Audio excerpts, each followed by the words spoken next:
Hey, welcome back. We're gonna finish up Mary's pose today. I'm just finishing up the last of the pencils, and that's basically the rough draft just before the inking process. So I'm not gonna say much in this video. I'm just gonna go over a few basic things, a few principles to keep in mind for inking, because that's probably one of the biggest questions I get from most people is, how do I get good at inking? And it's really simple. And that is just to practice. It really is simple as that. You just need to practice. But there are a few tips that I can give you that will assist you along the way. And that is watching this Mary Kagami series from part 1. Because I break it down in great detail on how I came to this pose and what makes it a lot easier for me to do. So first of all, I started off with rough drafts and thumbnails. Really basic. I break it all down for you. It's so simple. So what did I do? Okay, so number 1, build your pose. Start with the rough draft. And these can be small little thumbnails. And the key element of this stage is really lowering your resolution down, because less pixels mean less memory being used. So it becomes more manageable and the lines are a lot more fluid and they come out more naturally. So lower resolution, say around 75. Resolution is also known as DPI. So starting your resolution at around 72, 75, or 80, somewhere around there, and drawing several poses in that one page. So basically taking up a square inch of the actual page. You can draw a figure on the entire page, but again, you want to keep them little and work your way up gradually. Second stage is the penciling stage. You would lasso that figure, the one that you like, and then expand it to the full size of that 72 page document. So then from there you rough draft all your details, such as your eyes, your hair, the clothing, in the full scale of the page. You can also raise up the DPI before you start penciling. Instead of 72, raise it to 100 first and then begin your penciling process.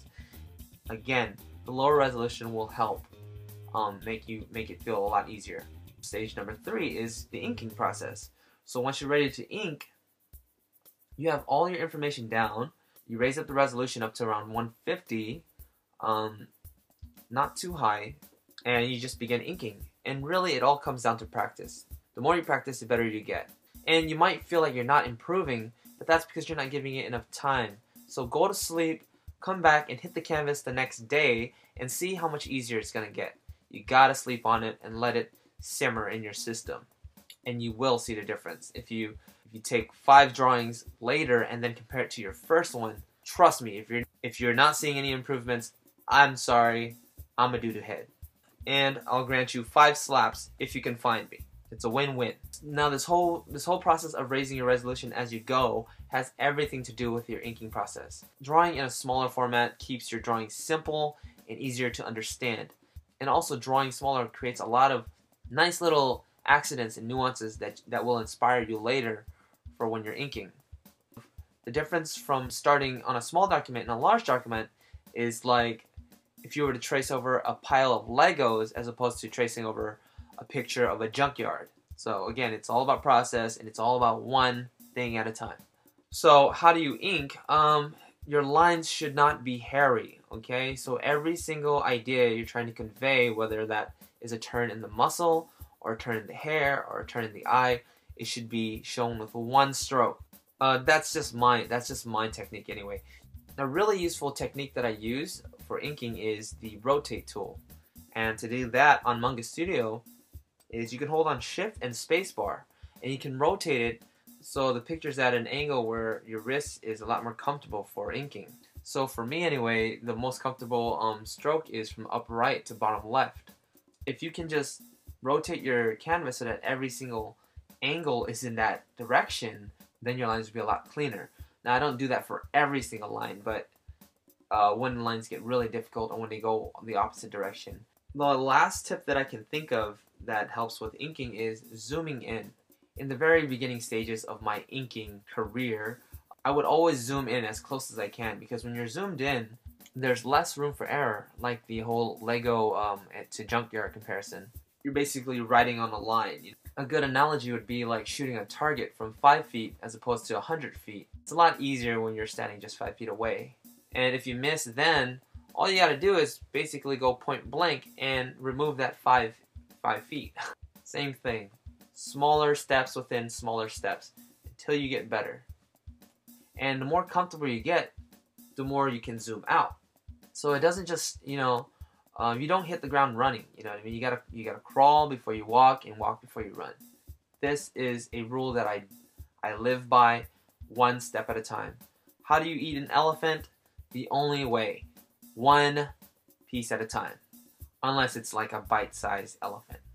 Okay? So this is how you ink. This is how I ink. There are many ways you can ink, and again, just experiment. If you want to do hairy lines and that's what you like, do hairy lines. If you want to do clean graphic lines, do that. Again, there's not one way to do things, and I have confidence in every one of you guys that if you keep practicing, you'll become masters in your own right, in your own special way. And you'll look back and say, you know what, Jet really wasn't that good. Man, I can't believe, man, he's, you know what I mean? So, guys, keep practicing.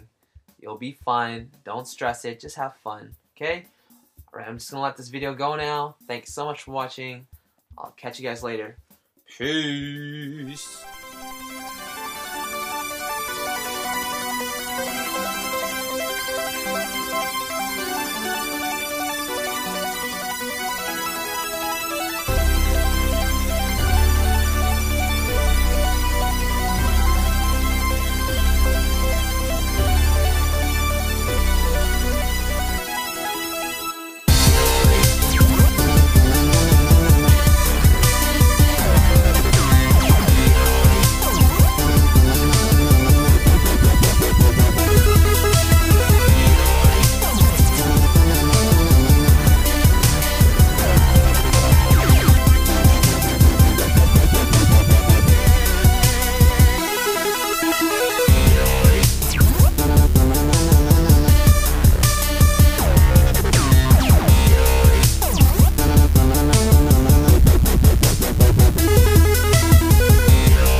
We'll be right back.